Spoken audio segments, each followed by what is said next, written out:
You can choose to go to a technical school, or you can choose to go to a community college like the Alamo colleges and complete your first 2 years and then transfer to a 4-year university to complete your last 2.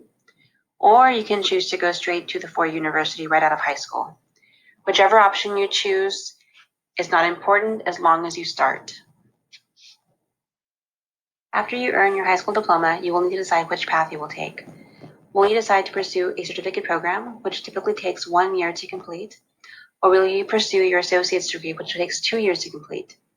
The other option is to enter a 4-year university right out of high school, earning your bachelor's degree in 4 years. After you complete your bachelor's degree, you can choose to either pursue a master's degree, which will take approximately 2 to 3 years, or a professional degree, which can take 3 to 4 years, depending on the program.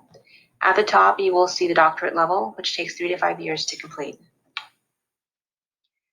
A tier college is also often referred to as a community college or a junior college. They offer associate's degrees, certificates, and continuing education courses. You can earn credits to transfer to a 4-year university, and you can also take summer courses for completion. In Texas, 55% of high school graduates enroll in a community college, and also in Texas, 80% of students who have received their bachelor's degree had previously attended a community 2-year college. One of the main reasons students choose to attend a community college is because it is less expensive than a 4-year university. University students also sometimes choose to take courses during the summer at community colleges to finish their degrees a little faster and to pay a little less for those classes. Other students choose to simply attend to earn a certificate or to take continuing education courses. There are many different versions of the associate's degree which signify the subject of study. Associate's degrees often involve a set of basic courses, usually the equivalent of the first 2 years of a bachelor's degree. The associate's degree is the basic of all college degrees and is earned at the community college level.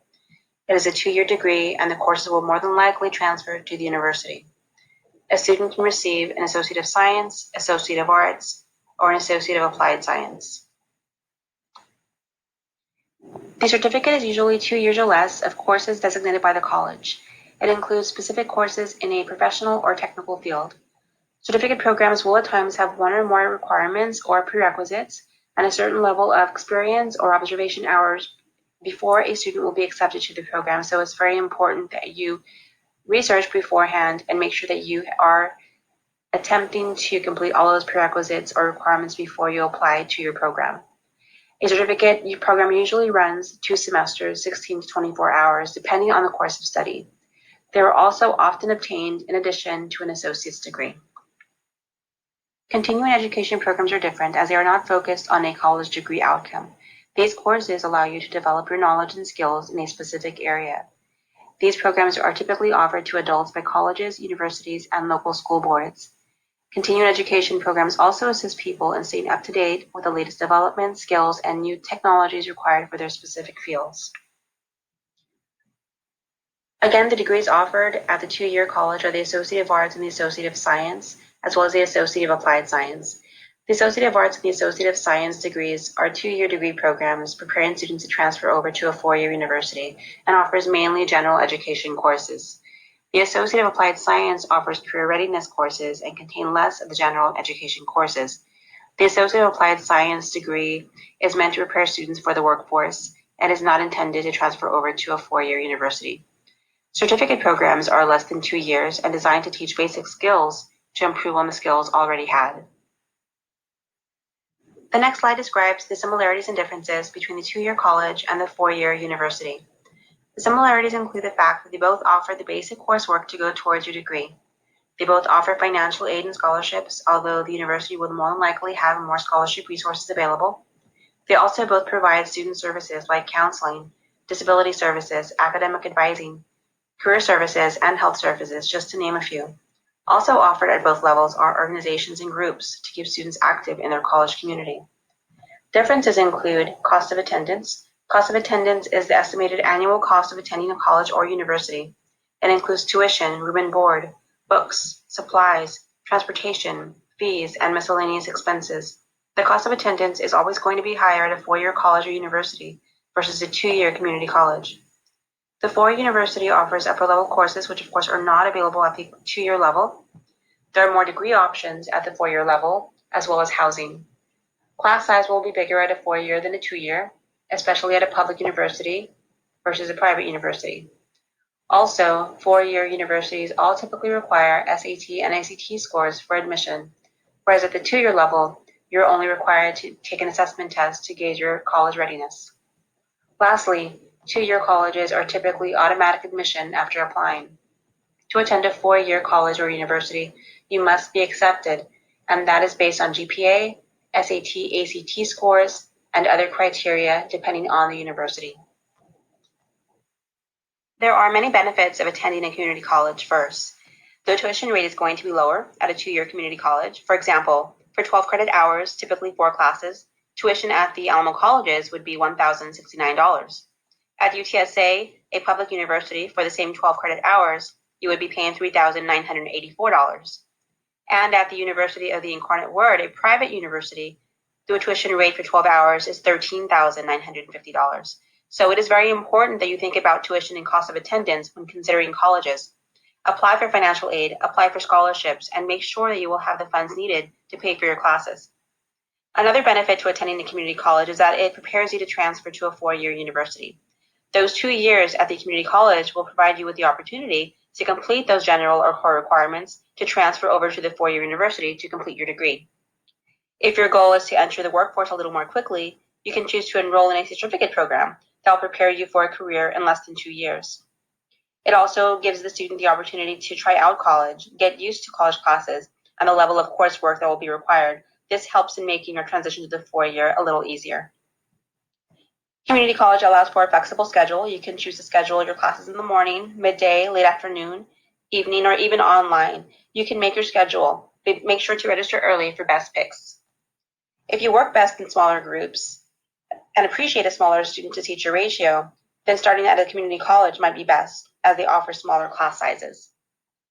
Attending a community college also gives a student a little more time to decide on a major while you're taking those general core requirements. You can earn an associate's degree in those 2 years of attending, and that will set you up for transfer and completing those last 2 years at university. And finally, many community colleges have an agreement with local universities to make it easier for students to transfer. So it's incredibly important that you give some thought to your transfer plan early, because those 2 years at community college will go by very quickly, and you want to be prepared.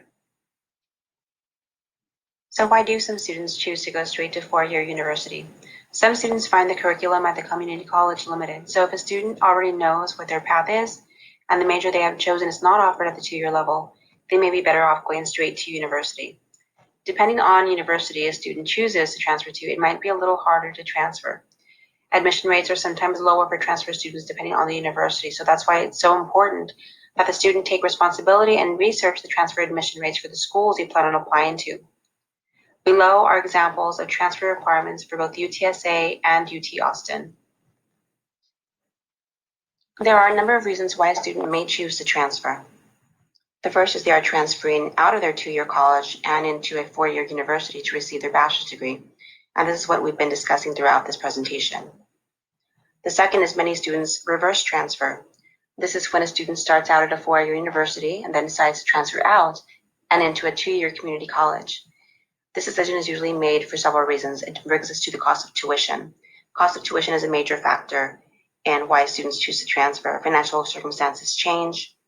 4-year universities are expensive, and sometimes that's why students choose to initially start at the 2-year school.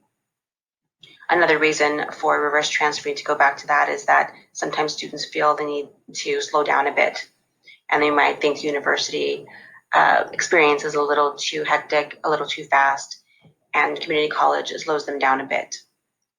A student may decide to switch majors. Switching majors is another reason they choose to transfer. Of course, a student may find that their current institution does not offer the major they are switching to, and the only choice is to transfer.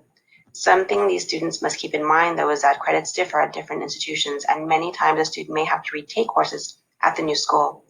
For example, if you were to switch from business to nursing, this may mean that some of those business courses won't count as electives because they will not be relevant to your new major. The student will end up having to take more classes, which means more time and money spent. Also, the current institution may not be a good fit anymore. The students may not be satisfied with their school. Maybe it's not what they expected. Maybe the program or the instructors are not what they thought they would be. Perhaps the student chose a large university but feel they would perform better at a smaller campus with smaller classes. And finally, some students who chose to travel out of town or out of state for college often transfer to a university closer to home due to homesickness, and that of course happens a lot. Preparing to transfer. First, go in with a plan in mind. Start thinking about the transfer process early. Most students don't start thinking about the transfer process until their last semester at community college. That is a bad idea.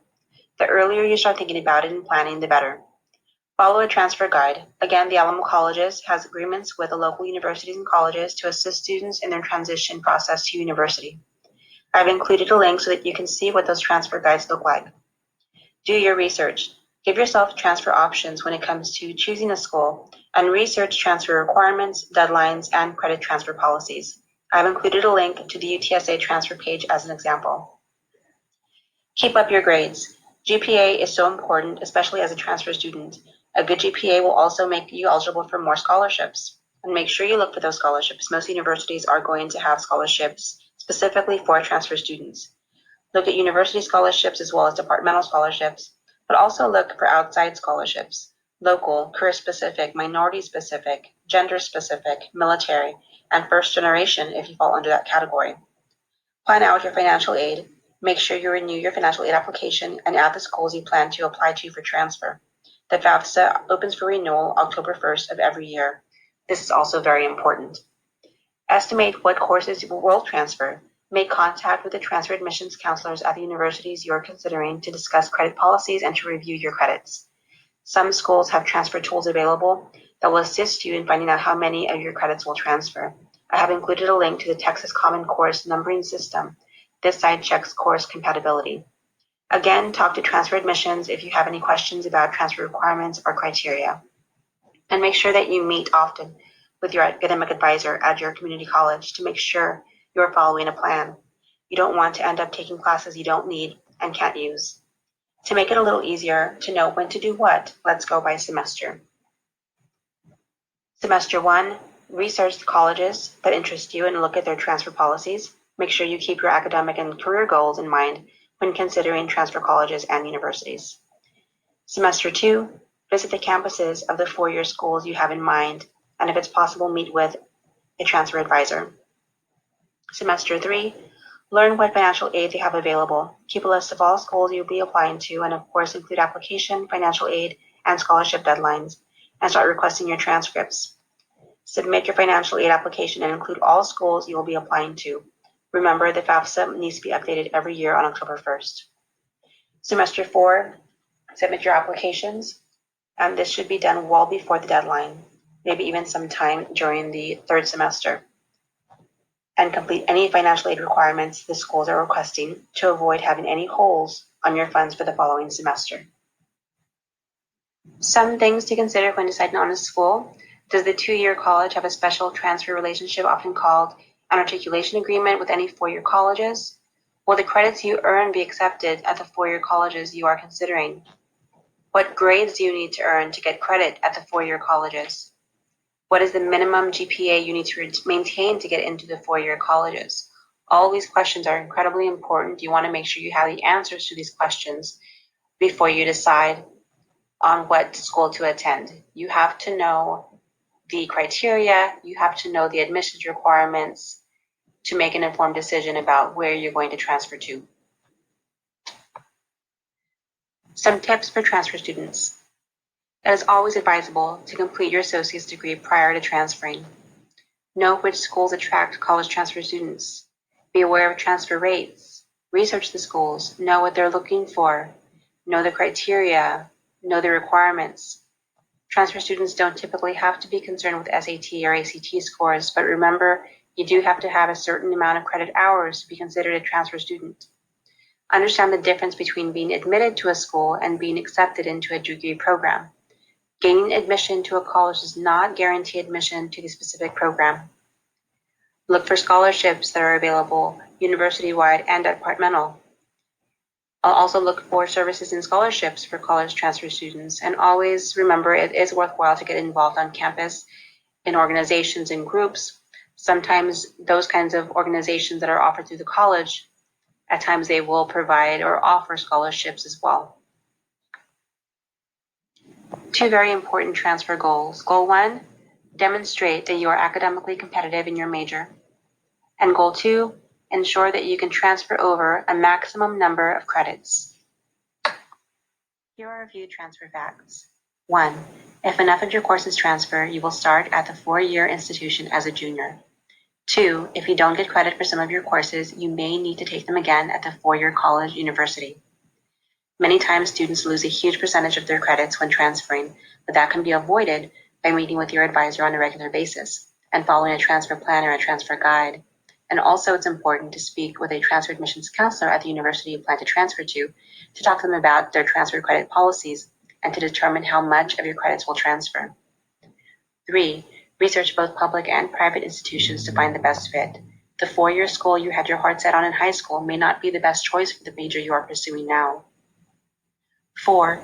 There are plenty of scholarships available for transfer students at the university level. Make sure you research those and apply early.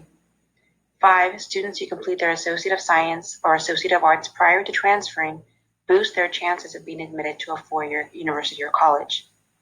And 6. If you earn a diploma from a public university or private college after transferring from a 2-year school, only the name of the degree granting college will appear on the diploma.